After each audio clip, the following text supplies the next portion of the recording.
আপনি বাইরে গেলে আপনার মাকে যখন ডাকবেন দরজায় টোকা মারবেন, কেউ না উঠলে ওই বুড়ো মা ঠক ঠক করে কাঁপতে কাঁপতে লাঠি ধরে ধরে এসে ওই বুড়ো মাই কিন্তু আপনার দরজা খুলে দেবে। একবার জোরে বলুন সুবহানাল্লাহ।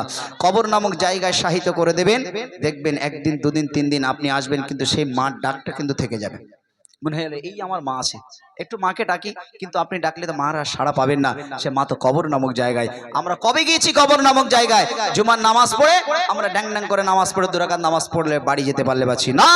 যাদের মা কবর নামক জায়গায়, আমি অনুরোধ করছি তারা অন্তত একটা বার করে শুক্রবারের দিনে অন্তত আব্বা মার কবর গিয়ে একটু জিয়ারত করে আসবেন। কবি ছন্দের মাধ্যমে লিখছেন, কবরের কাছে গিয়ে কাঁদছি মাগো, রাখো না কেন বাঁচা বলে, তোমার মতো করে কে খাওয়াবে, হাত বুলাবে আমার গালে।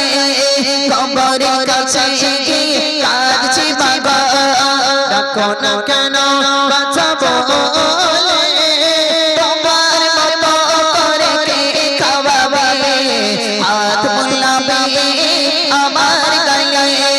কবরের কাছে গিয়ে কাঁদছি মাগো, রাখো না কেন বাঁচা বলে, তোমার মতো করে কে খাওয়াবে, হাত বুলাবে আমার গালে।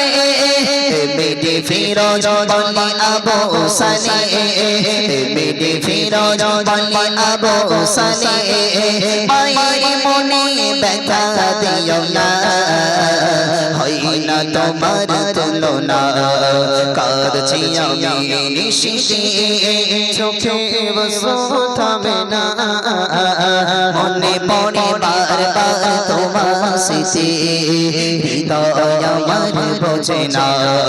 কাঁদছি আমি নিশিতে, চোখে বসো থামে না, মনে পড়ে বারবার তোমার স্মৃতি, হৃদয় আমার বোঝে না, হৃদয় আমার বোঝে না, হৃদয় আমার বোঝে না, হৃদয় আমার